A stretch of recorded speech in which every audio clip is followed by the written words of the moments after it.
Ça fait plus de 3300 ans que les commentateurs qui lisent la paracha de Korach, la paracha de la semaine, ils essayent de comprendre et d'analyser la jalousie, le problème de la jalousie. Alors revenons sur les faits. Korach, c'est le cousin de Moïse.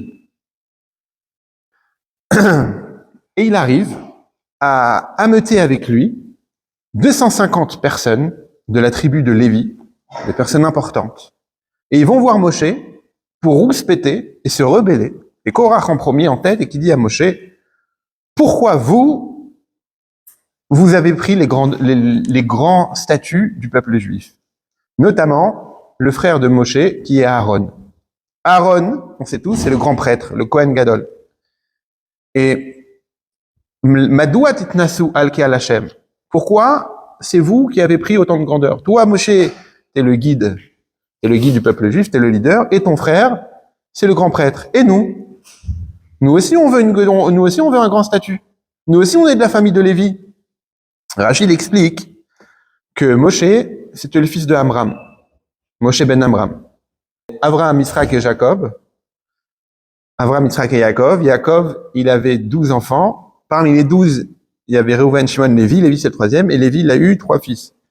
Kehat et Merari. Amram, Kehat et Merari. Amram, il a eu Moshe Rabbeinu et Aaron. Et les deux, ils ont eu un grand poste au sein du peuple juif. Merari, ils étaient aussi chefs de tribu, ses enfants. Et Kehat, qui était entre les deux, c'était le père de Korach, pardon. Et Korach, il a rien eu. Et donc Korach, il se plaint à Moshe et il dit, pour qui vous vous prenez d'avoir pris tous les travaux, tous les grandeurs pour vous? Le Midrash, il dit sur Korach que Korach, c'était un homme très très riche. Il était tellement riche qu'il lui fallait plusieurs ânesses pour porter les clés des trésors qu'il avait, des coffres forts qu'il avait, des coffres qui comportaient des trésors tellement qu'il était riche. Et avec tout ça, ça lui a pas suffi. Et ça fait depuis des générations et des siècles, voire des millénaires, qu'on s'interroge sur la question de la jalousie. Korach, il était jaloux de Moshe Rabbeinu. Et aujourd'hui, nous sommes des millénaires après cette histoire-là, et la jalousie, elle est toujours parmi nous. On a toujours ce défaut-là d'envier et d'être jaloux de la vie de l'autre ou de ce que l'autre est là.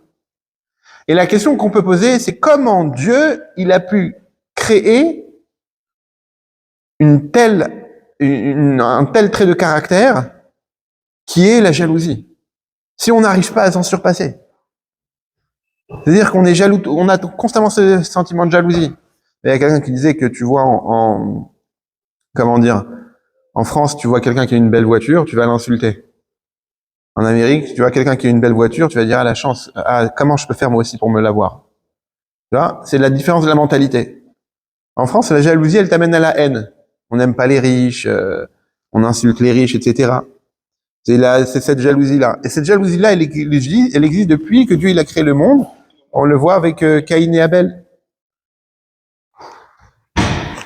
Et donc, comment Akadosh Baruch Hu, Dieu il a pu créer un tel trait de caractère, en hébreu on dit truna. Truna, c'est une nature. Cette nature-là, d'envier et d'être jaloux des autres. On peut ici, en réalité, répondre tout simplement, il faut pas chercher à atténuer la jalousie. Il faut pas chercher à exterminer la jalousie. La jalousie, elle est là pour rester. Elle va rester là. Alors, pourquoi? Dieu, il n'a pas créé la jalousie en tant que défaut. Alors, bien sûr, c'est un défaut de jalousie, mais c'est un défaut, c'est la manière comment tu vas l'utiliser. Une personne qui a une force physique, il peut l'utiliser à mal, comme il peut l'utiliser à bien, comme il peut l'utiliser à mal.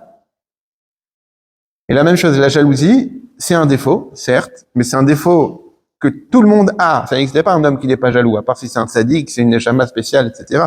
Mais quelqu'un qui n'est pas jaloux, ça n'existe pas. On a tous un petit peu de jalousie, on envie tous quelque chose que l'autre il a. Alors quoi?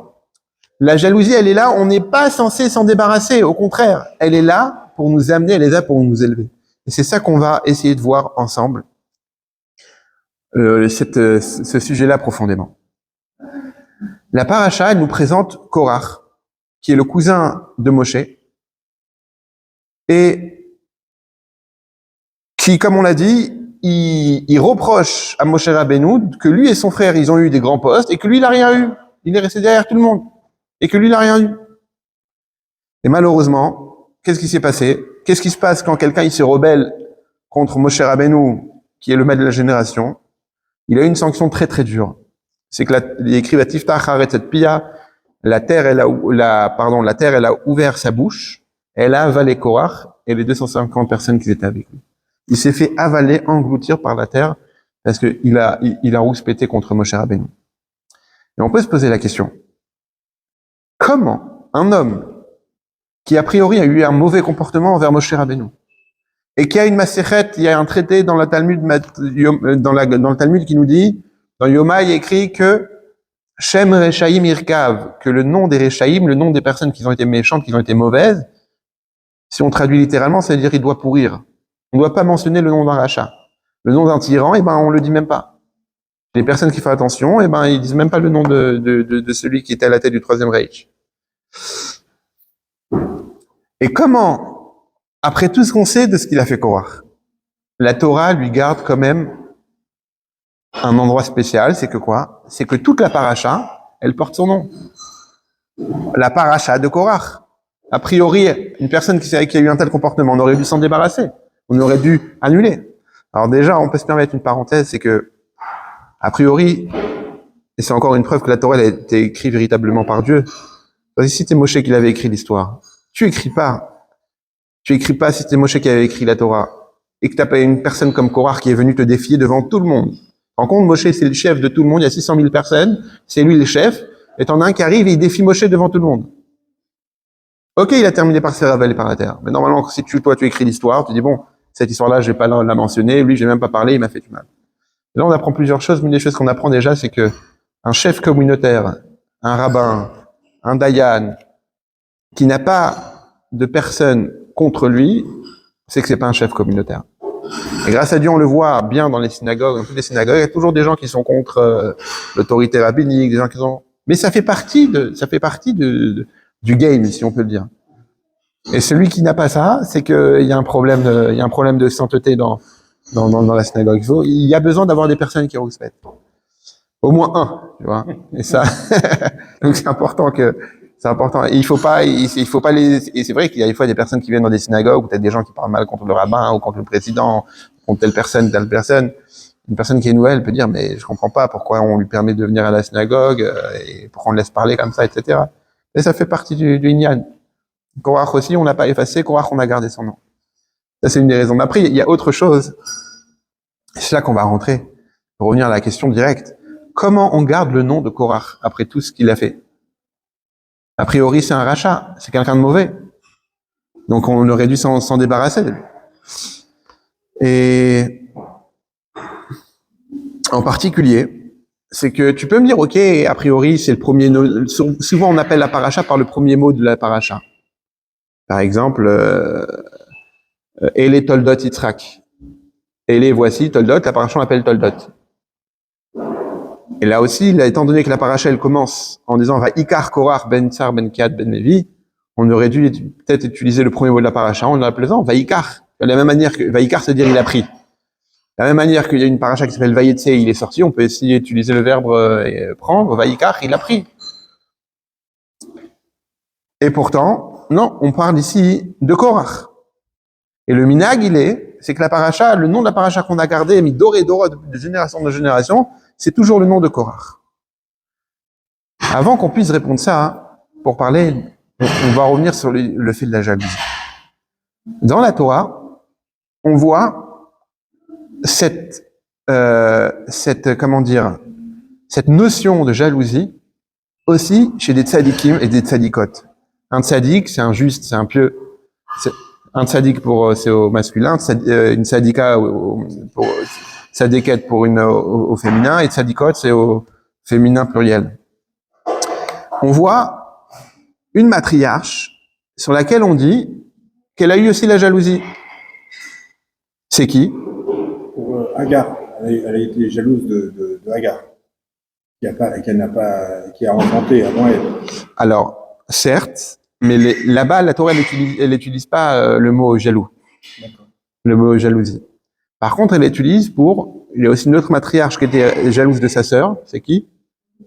Elle a eu des enfants et pas elle? Ouais. Exactement. Rachel. Il y a écrit, Vatekane Rachel Bachota. Rachel, elle a jalousé sa sœur. Pourquoi elle a jalousé? Parce que sa sœur, elle avait des enfants. Elle n'avait pas d'enfants. Et elle a dit à Yaakov, à Tomer el Yaakov, Avalivanim veimain eta anochi. Amène-moi, prie pour que j'ai des enfants, sinon si j'ai pas d'enfants, c'est comme si j'étais mort. Alors, a priori, tout celui qui connaît Rachel Imenu, qui était une tzadékette, il peut se poser la question, pourquoi on dit qu'elle était jalouse de sa sœur? Pourquoi on n'utilise pas les termes qu'elle voulait absolument, de tout son cœur, aussi être maman, devenir maman, avoir des enfants? Là, la Torah, elle emploie le mot jaloux. Elle a jalousé sa sœur. Vatekane Rachel ba'achota. Alors, la plupart des explicateurs, ils nous expliquent comme ça, qu'en fait, c'était pas une kina, une jalousie naturelle comme on la connaît nous. Et comme Rashi l'amène aussi. En réalité, elle était jalouse de ses bonnes actions. Et les mots de Rashi exacts, kina bema asim tovim, elle était jalouse de ses bonnes actions. Amra, elle a dit, iloulé chez tzadka mimeni le zartalvanim. Si elle n'était pas tzadékette, elle n'aurait pas eu d'enfants. Le fait qu'elle a des enfants, c'est que c'est une tzadékette plus que moi. Et c'est pour ça qu'elle a des enfants et pas moi. Donc la jalousie, en réalité, de Rachel, elle n'était pas, je suis jaloux, à la chance, elle a des enfants et pas moi. Et tout. Non, c'était une jalousie en disant, elle a des enfants parce c'est une tzadékette plus que moi. Et moi aussi, j'ai envie d'être une tzadékette. Et c'est pour ça que la Torah, elle vient, elle nous ramène aussi cette jalousie, ce terme-là de jalousie. Mais c'est pas craser les shalom, en disant préserve qu'elle a souhaité du mal à sa sœur, en disant, je veux qu'elle devienne le Cyril. Non. Au contraire. Elle dit, si elle est comme ça, c'est parce qu'elle a fait des bonnes actions, elle est meilleure que moi, donc moi aussi, il faut que je sois meilleur. Et le questionnement, il vient encore plus fort que ça. Où est-ce qu'on le voit? Chez Moshe Rabbeinu lui-même. Moshe Rabbeinu, lorsque Korach vient chez lui, avec 250 personnes en lui disant, pour qui vous vous prenez pour prendre les plus grands statuts et que nous, on n'a rien? Qu'est-ce qu'il dit, Moshe Rabbeinu?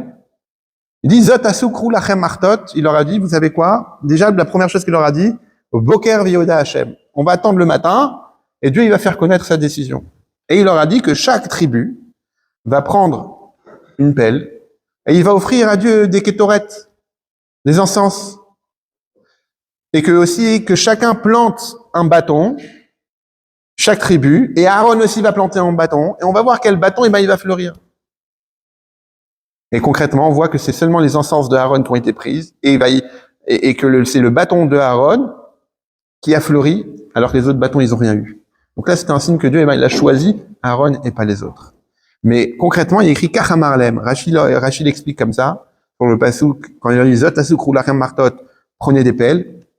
Rachid explique, il leur a dit comme ça, on a un seul Dieu. On a un seul Aaron HaKodesh, c'est-à-dire un seul arche sainte. Une seule arche sainte, pardon. On a une seule Torah. On a un seul Mizbeach, un hôtel où on fait les korbanot. On a un seul Kohen Gadol. Un seul grand prêtre.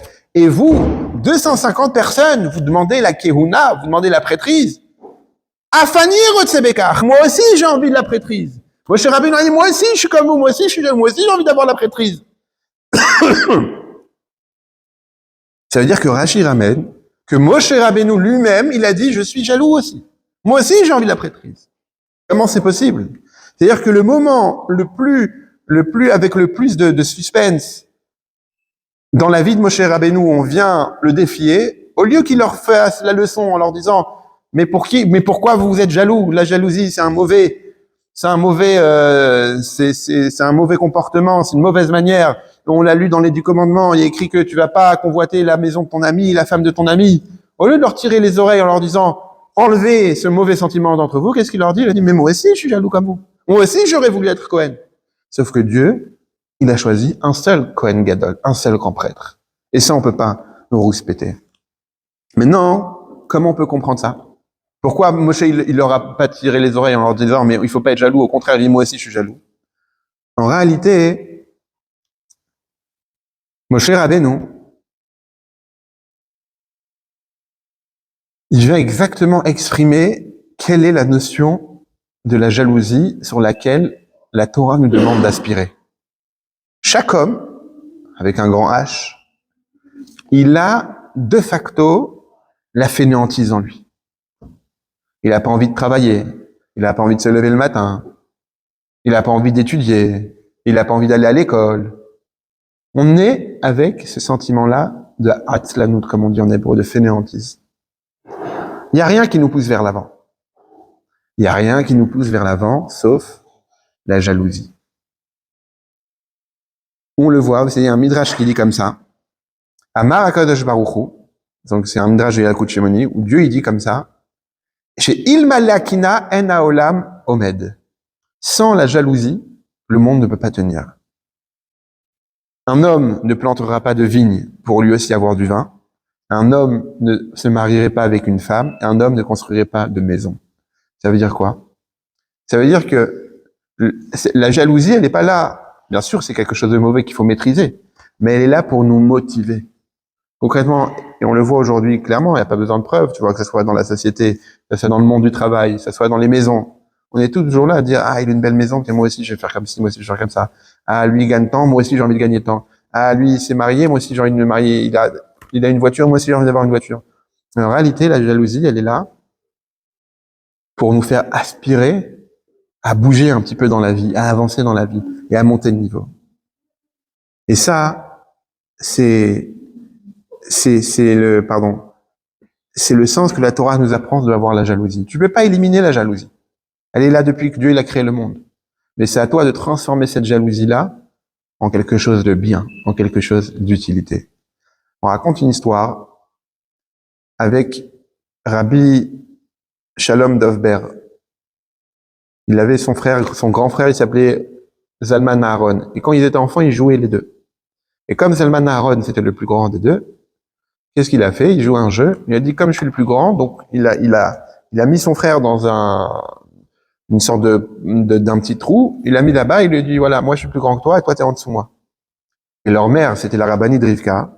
Quand elle a vu ça, avec beaucoup de pédagogie, alors il est venu voir Zalman Aaron. Le grand frère lui a dit, Zalman Aaron, c'est bien d'être grand. Mais si tu veux être grand, n'écrase pas l'autre. Prends-toi un tabouret et monte sur la chaise. Et il lui a pas dit, ne sois pas grand. C'est pas bien d'être grand. Non. Il faut aspirer vers la grandeur. Il faut vouloir réussir. Il faut vouloir grandir.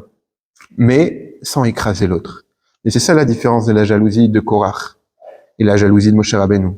Korach, il est venu en disant, Madoua titnasu al kalachem. Pour qui vous prenez? Pourquoi vous prenez des postes comme ça élevés? Il n'est pas venu en disant, moi aussi je voudrais avoir un grand poste. Je suis content de ce que vous avez. Moi aussi j'ai envie d'aspirer plus grand. Il est venu en voulant écrasant les autres. D'être jaloux, c'est bien.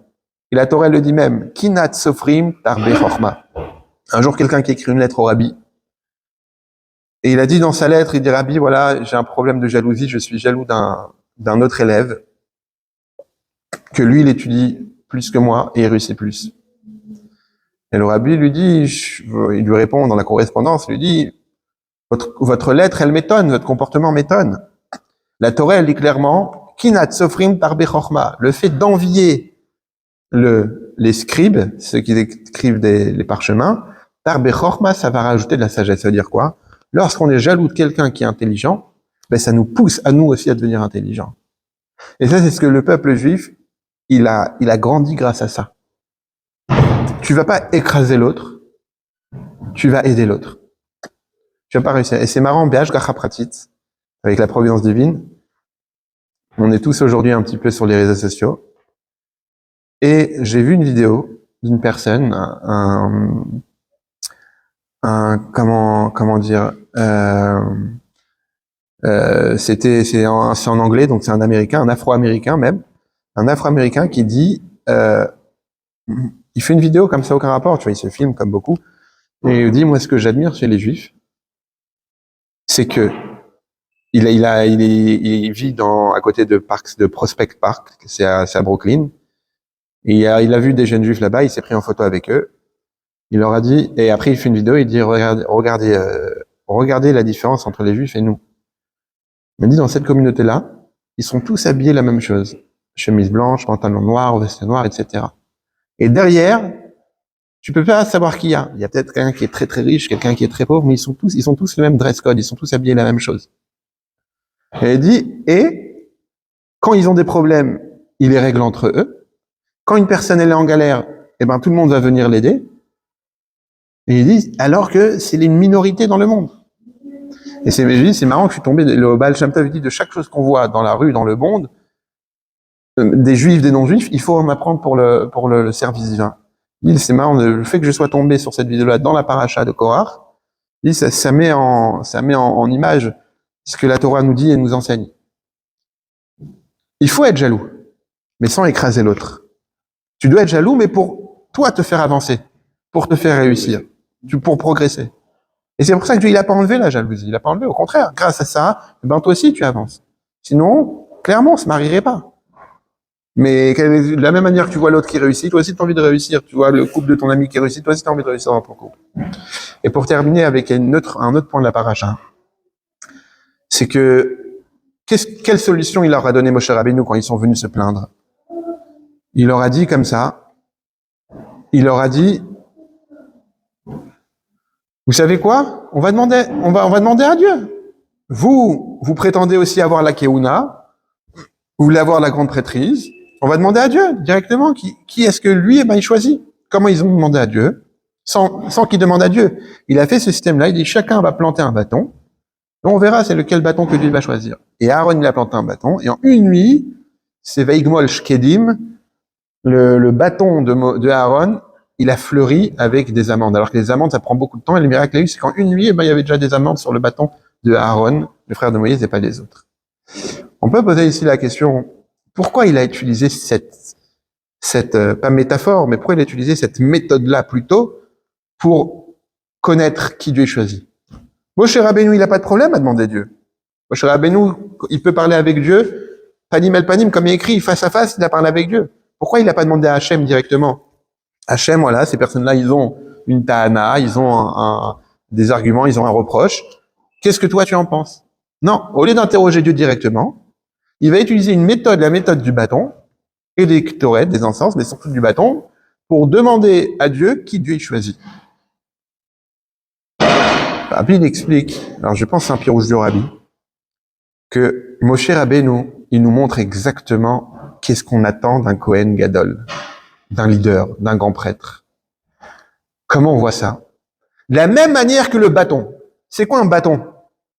Un bâton, c'est une chose qui ne bouge pas, qui est brute, c'est de la matière brute, c'est un bâton. C'est même pas une plante qui bouge, qui donne la vie, qui va donner des fruits, qui va donner quelque chose. Un bâton, c'est un bâton. C'est même une expression. Ah, lui, il est dur comme une barre. Une barre, c'est quelqu'un qui bouge pas, qui change pas d'avis. Un bâton, c'est un bâton. C'est la chose la plus matérielle, la plus rustique, la plus brute qui est. Et ce bâton-là, il est devenu, en une nuit, Ifrach Mate Aaron. Il est devenu Poréar. Poréar, c'est-à-dire qu'il a fleuri. Il a eu des fleurs, il a donné des amandes. Moshe Rabbeinu, il a montré à tout le monde. Vous savez pourquoi Aaron, le grand prêtre, lui, il mérite. Pourquoi Aaron HaKohen, il mérite la Kehuna, c'est-à-dire la prêtrise, la grande prêtrise? Parce que lui seul, il a cette force-là de prendre quelque chose qui est aussi brut qu'un bâton et en faire quelque chose qui va donner des fruits. Mais dans la métaphore, c'est quoi? C'est qu'Aaron, il peut prendre le juif le plus brut qu'il y ait, le juif le plus bas qu'il soit, et le transformer et le faire fleurir et donner des fruits. Et c'est ça toute la différence entre un guide du peuple juif et un juif lambda. C'est qu'un juif lambda, il n'a pas cette force-là. Pourquoi il n'a pas cette force-là? Parce qu'il faut avoir la même émouna, la même confiance en la neshama de chaque juif que Aaron HaKohen il avait. Ça, c'était la force d'Aaron. Et Aaron, souvent, on l'a rappelé aussi dernièrement, sa force, c'est que on disait sur Aaron, Oev et abriot ou mekarvan la Torah. Il aime les créatures et les approche à la Torah. Briot, c'est quoi les créatures? Créatures, c'est-à-dire que t'as affaire à des hommes que leur seule valeur qu'ils ont, tellement qu'ils sont mauvais, qu'ils sont loin de Torah ou mitzvot, qui font des avérotes, qui transgressent tout ce qu'il faut, la seule valeur qu'ils ont, c'est que c'est des créatures de Dieu. Le seul mérite qu'on peut trouver encore sur eux, c'est que c'est des créatures sur eux.